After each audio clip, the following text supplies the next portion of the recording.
Bom dia, muito obrigada ao convite que me foi feito, a toda a diretoria, a todos os presentes. Hoje eu vou entrar num tema marginal à minha pesquisa científica ou ao meu trabalho, mas que foi um tema que eu fui levada para estudar e para conhecer dentro de todo o meu trajeto pessoal. Então, eu vou falar de sonhos, vou falar de mitos, vou falar de arquétipos, mas todos eles não de uma forma literária, ou dentro de uma forma de pesquisa propriamente dita, mas tem com muita conotação de vivência. Tudo que eu vou colocar aqui hoje, ou eu estive no local, ou eu vivi, ou eu participei. Tá? Vou apresentar coisas que já foram apresentadas aqui, mas com outro olhar, com uma outra visão, dentro dessa visão mais arquetípica ou mais intuitiva dos fatos da história. Porque, na verdade, como já foi dito em várias formas aqui desde ontem, né, o mito é o poder que comanda, o que impulsiona a história. E dentro do nascimento do Brasil e da nossa história com relação a Portugal, isso fica muito, muito, muito evidente. E se eu quero falar de uma reconstrução de uma identidade do brasileiro, que até hoje, como hoje L'Oréal já colocou um pouco, continua sendo ensinado na história, nas escolas, a versão antiga, tá? Inclusive, eu tive uma vivência muito próxima há pouco tempo com uma neta que está com 8 anos e que ensinaram na escola sobre o nome Brasil. Então, que o nome Brasil vinha do pau-brasil. E eu tentei mostrar a ela outras possibilidades, outras visões do nome Brasil, e a resposta foi a seguinte: não é assim que a professora ensinou. Então eu acho que nós temos que pensar um pouco sobre isso, se queremos, na verdade, fazer essa mudança no pensar. Eu acho que o brasileiro, falta ao brasileiro toda essa cultura, ou toda essa identidade que o europeu tem, e o que o europeu trouxe, né, e que nós aqui ficamos com uma memória muito curta. A partir do que eu vou contando na minha apresentação hoje, né, vai ficar muito claro o que precisa ser resgatado a nível racional, porque a nível intuitivo está aí. Tá? A nível do nosso inconsciente, até porque eu trabalho com ele dentro de consultório, a nível desse consciente, ou dessas memórias inconscientes, tá? O brasileiro tem toda essa memória, tem toda essa herança, só que ele não traz isso para o racional, a não ser, vem nas pinturas, ou nos cantos, ou na música, mas não, ou nas lendas, né? Ou até nas crenças, que nós vamos falar, principalmente nessa crença de que o Brasil seria o país do futuro. Quer dizer, eu acho que tudo isso está bastante entrelaçado. Então, vamos começar, porque nós temos um tempo mais ou menos curto, e eu vou começar resgatando, vou contar uma história, não posso garantir se é verídico, tá? De qualquer maneira, me foi presenteado em Portugal esse sonho de São Bernardo, tá? E ele me foi presenteado porque eu tinha um sonho antes de mudar para Portugal, mas não era um sonho que eu acreditava. Eu literalmente sonhei várias noites em que eu voava em cima de falésias, tá? Em cima do mar, e que tinha as falésias. Só que eu não sabia tão bem a geografia de Portugal para saber que aquelas falésias estavam em Portugal. E só quando cheguei lá que eu fui ver que o meu sonho era em cima das falésias portuguesas. Então, uma artista plástica em Portugal, amiga minha, sabendo desse meu sonho, me presenteia com um livro, tá, de Carlos Calvé, chamado Mitogeometria de Portugal, em que ele apresenta esse sonho de São Bernardo. E como a minha vivência vai toda dentro dessa parte cisterciense dos templários, tá? A partir da França e do Mosteiro de São Bernardo, então eu vou hoje resgatar essa memória, porque é um personagem que se falou muito pouco aqui. Tá? Ontem apenas a Gisela citou. tá? No meio da palestra, na parte em que ela estava falando. Fora disso, não foi falado nem de São Bernardo, nem da Ordem de Cristo, nem de toda essa parte da influência de tudo isso no imaginário português e, portanto, vai ser parte da nossa herança. Tá? Então, nesse sonho de Bernardo, ele sonha exatamente que ele estava voando, né, em cima do mar. Ele estava num capítulo, se é verdadeiro ou não, tá, onde os templários estariam reunidos dentro desse capítulo, em que ele vai contar esse sonho.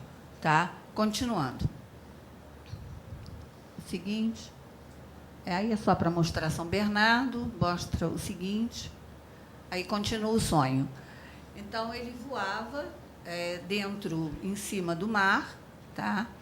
E que ele vai ver, no distante, uma ilha, tá? No meio desse mar, que era conhecido como Mar Tenebroso na época. Não é? E ele vai associar essa ilha com a chamada Ilha Branca, que seria como uma representação da Atlântida. Pode seguir, ele já falou sobre isso. Eu coloquei o sonho dele todo, não é? Como está descrito nesse livro. E aí ele pergunta para os templários, né? E o que vocês pensam sobre isso? Bom, aí no sonho a gente vê que São Bernardo era um pouco mais inteligente do que eu, conhecia melhor a geografia. Ele vê logo que as falésias estão no extremo da Ibéria, né? No extremo do continente lá. Eu só depois que chego em Portugal que vou ver que essas falésias eram portuguesas. Né? Então, ele pergunta, eu não transcrevi o resto, vou apenas fazer um resuminho do que os cavaleiros colocam. Tá? O primeiro cavaleiro diz que o sonho dele era um aceno do destino, tá? Que estaria ligado à Ibéria e que a Ibéria estaria ligada à Atlântida, que seria simbólica, inclusive correspondendo a novos mundos. E o que o sonho precisava para que pudesse se realizar de uma nação independente e que essa nação seria capaz de ir em direção a esse mar. Tá? E o segundo cavaleiro, então, se lembra que existia um príncipe, que era Dom Afonso, tá? E que era preciso, então, criar um reino. E o terceiro cavaleiro diz que eles, então, vão usar o conhecimento da geometria sagrada para impulsionar o povo e as pessoas desse reino e todo esse suporte templário. Bom, essa parte que é muito pouco conhecida por todo o povo médio no Brasil, né, inclusive por mim, a primeira vez que vou a Portugal é uma guia turística no Mosteiro de Alcobaça, tá, que eu, inclusive, vou falar um pouquinho sobre ele, vai falar uma coisa que eu não tinha a menor ideia, que quem proporcionou, ou quem sustentou todos os descobrimentos foi a Ordem de Cristo, que veio com todo o dinheiro dos templários. Tanto que as caravelas traziam a cruz templária. Seguindo. Como disse Loriel, há coisas que mesmo em Portugal não se fala, tá? Porque a história clássica não vai classificar nada disso. Mas como eu não sou nem historiadora, nem portuguesa, e sou psicóloga, falo de sonhos e de mitos, eu tenho o direito de poder colocar algumas coisas, inclusive falar da Ordem de Cristo ou dos Templários com liberdade. Então, a imagem de Ilha Branca, como Loriel, inclusive, trouxe hoje toda essa herança céltica que vai estar presente em todo esse antepassado dos portugueses e, portanto, de toda a Ibéria, não é? Tem toda essa imagem dessa ilha mítica que São Bernardo sonha, né? Com essa ilha que corresponderia simbolicamente a esse continente que fala Platão, que teria desaparecido, que ninguém tem certeza se existiu. Seguinte, eu coloquei apenas um dos mapas, Loriel já colocou eles todos, não é? Em que teria essa referência à Ilha Brasil. Eu tomo conhecimento disso a primeira vez numa exposição de mapas antigos no Mosteiro dos Jerônimos, em que é a primeira vez que eu vou ver que antes de 1500 existiam ilhas chamadas Brasil. porque aqui realmente nada disso nos é ensinado. O seguinte, e como eu tenho uma parte bastante junguiana, não é? E os arquétipos são justamente essas imagens ou esses símbolos que vão trazer essa energia ou essa força que vai nos impulsionar no real e na vida real. Tá? O seguinte. Então, pensando bem, eu coloquei exatamente a Lusitânia, porque seria essa herança ancestral da Lusitânia, em que os portugueses seriam descendentes, eles teriam essa matriz. E esse general, inclusive, diz que o fundo atlântico da raça portuguesa desenvolve a ideia num sentido dessa existência. Nunca teria se perdido, mas estaria sempre nessa memória e na alma dos portugueses. Tá? Posteriormente, os lusitanos, os vândalos, os visigodos e os outros todos, que seriam os celtas ou os bárbaros invasores, eles vão se cristianizar. Só que uma coisa que também aqui foi muito pouco falada, foi muito falado que os portugueses levaram a fé cristã pelo mundo, tiveram a licença do Papa para levar a fé cristã pelo mundo, mas pouco se falou que esse cristianismo português era diferente. Esse cristianismo português não era ligado a Roma, sabe? Ele tinha uma influência da Irlanda, dos monges irlandeses, ele tinha uma influência copta muito forte, e é em busca disso, tá, que vão nascer os descobrimentos. Tá? E esse cristianismo não tão dogmático, tão ortodoxo, era um cristianismo mais alegre, da onde depois vai até vir os festejos do divino, que também são alegres, tá? Não era uma coisa rígida, dogmática ou de muitas regras, não é? Esse cristianismo, que vai também ser parecido, porque ele é mais sincrético, ele é a casa-mãe, que é a primeira incitou, tá? É que vão sair os cavaleiros, que vão fundar a Ordem do Templo em Jerusalém, e da onde o mito que se tem dentro do mosteiro e dentro de Citor, quando lá se vive, tá, é que tudo que esses cavaleiros encontravam primeiro passava por Citor e por São Bernardo. Tá? Todos os documentos ou todos os escritos que fossem recuperados na Terra Santa. Tá? O seguinte, essa é a abadia de Citor atualmente, tá? Onde ela fica, que é da onde vai nascer São Bernardo, vai sair todo o movimento de São Bernardo antes dele ir para Claraval. O seguinte, isso é só algumas imagens atuais. Os monges são chamados monges brancos, não é? Porque o hábito dos monges cistercienses são brancos. Aqui no Brasil, nós não temos os monges diretos desses cistercienses, só nos Estados Unidos. Quer dizer, até tem no Paraná, mas é de um outro ramo. Seguinte. Bom, e por que eu estou falando tanto disso? Porque isso nós estamos na Borgonha. Tá? São Bernardo era borgonhês. Tá? Os primeiros templários que vão fundar são borgonhês. Tá? E Dom Henrique vai sair da Borgonha. Tá? E vai se casar, então, com a filha do rei de Castela, e que o condado é Teresa, e daí que vai nascer o condado portucalense. Tá? Então, com toda essa influência desse tipo de pensamento, desse tipo de cristianismo e desse tipo de espiritualidade, tá? É que vai começar a história do reino. Tá? Seguinte. Aliás, volta ali só um instantinho, que eu esqueci de colocar. O professor Agostinho dos Santos, inclusive, sugere que a fundação de Portugal é o inteiro ato da potência mística da ação de São Bernardo de Claraval. Tá? E, seguinte. E aquilo lá é bastante importante, aquilo que eu estou dizendo naquele primeiro parágrafo. O que esses borgonheses que vão para esse ponto perdido e pequeno da Península Ibérica, o que eles levam?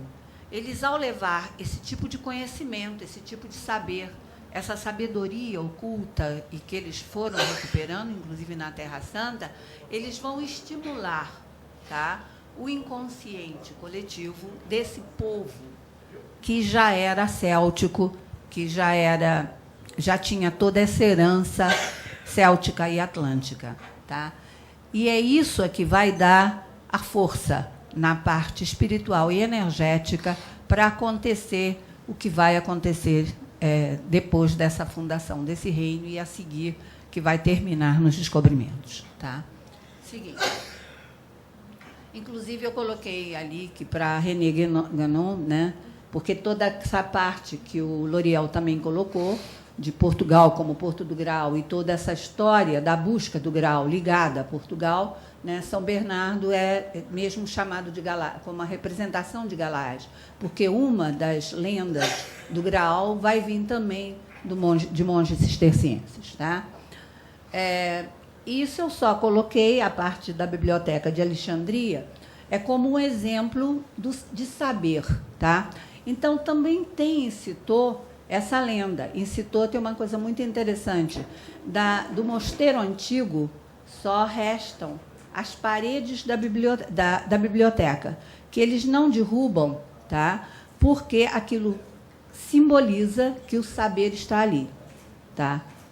Que o saber ficou depositado nesse mosteiro, com esses monges. Né? Então, fica as paredes da biblioteca. Seguinte. E o René Danhart vai colocar, num dos livros dele, que 2 caravanas saíram de Alexandria e uma teria ido para o Templo de Salomão, que os templários teriam exatamente recuperado esse saber, e que isso iria parar em Portugal. Quer dizer, se os templários recuperaram, se isso foi para Citeaux, através de São Bernardo vai com os templários fundar esse reino, então esse saber está sendo levado, ocultado para algum lugar, não é? E que seria simbolicamente Portugal. Não é? Então, por que eu estou colocando tudo isso? Porque nós vamos chegar naquele trechinho muito desagradável que o brasileiro acha que ele é só filho de degradado, de escravos, e que, na verdade, não é nada disso. Nós somos frutos desse sonho, de um imenso sonho que começa a ser trabalhado lá atrás, muito antes da própria fundação do Reino de Portugal. Seguinte.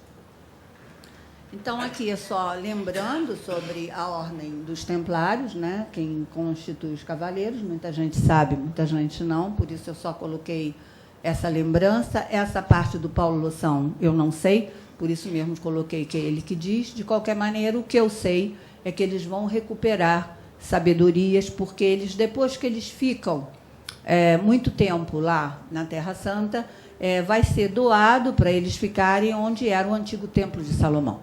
E eles ficam ali muito tempo. Então, provavelmente, recuperaram muita coisa de documentos antigos. Seguinte. É aí que fala que eles mudam do palácio, vão para o templo e, finalmente, o Papa Eugênio vai dar a cruz vermelha nos hábitos e eles usam a cruz branca no sentido dessa pureza, não é? E a cruz vermelha do martírio. E por isso que eles tinham esse hábito branco com a cruz vermelha. Seguinte. Aqui é só um passant, outra vez, sobre lendas da Arca da Aliança, porque é uma das outras lendas que corre em Citeaux, que, inclusive, a própria arca teria sido levada para lá. Né? Mas isso são rumores e lendas, ninguém tem certeza de nada, porque tem essa outra versão de que teria sido levada pela rainha de Sabá para a Etiópia. E lá nós vamos depois saber a ligação da Etiópia com toda essa parte nossa aqui dos descobrimentos. Não é? Seguinte.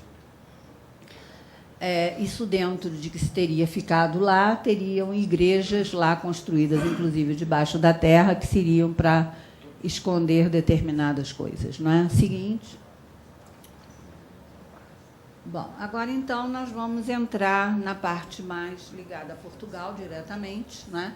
Que temos o conde Dom Henrique e Dom Raimundo, que, como eu já falei ligeiramente, vão para a Península Ibérica e vão fazer os casamentos com os filhos de Dom Afonso de Leão e Castela. Né? Então, ele vai ser dado a Dom Henrique o dote, o condado portucalense. Né? Seguinte.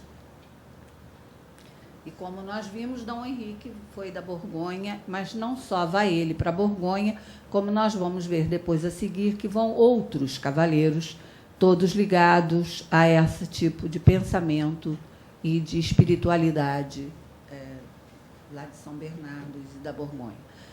Bom, o milagre de Auric, o Gandra já falou bastante ontem, já inclusive falou toda a parte da revelação, que eu não coloquei, não é? Eu só coloquei o milagre, vai adiante, em que ele vai ganhar a batalha. Ele ontem já explicou bastante isso, toda essa parte, que, para mim, o importante nisso aí é o mosteiro de Alcobaça, tá? Que, a partir dessa batalha de Auric, parece que o conde Dom Henrique, o Gandra ontem falou sobre Mafra, não é? E a minha vivência foi dentro de Alcobaça, em que seria sido construído depois dessa promessa de Dom Henrique. Não é? O seguinte, e Alcobaça, não, aí já é uma entrada só, pode passar esse slide, é o seguinte, esse é que é importante. Dom Afonso Henriques, então, é o primeiro rei de Portugal, não é? E ele vai doar essas terras de Alcobaça para São Bernardo, que acho que, inclusive, São Bernardo não esteve em Alcobaça, mas Alcobaça tem todos os quadros referentes a isso, a coroação do rei de Portugal, tá?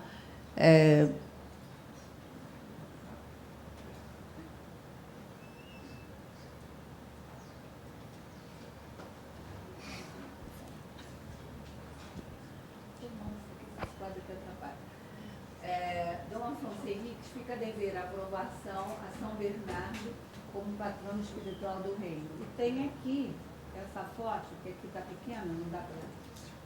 Tem aquela foto ali que está pequena, não dá para vocês verem bem, tá? Essa escultura. Obrigada. Aqui tem uma escultura em Alcobaça, tá?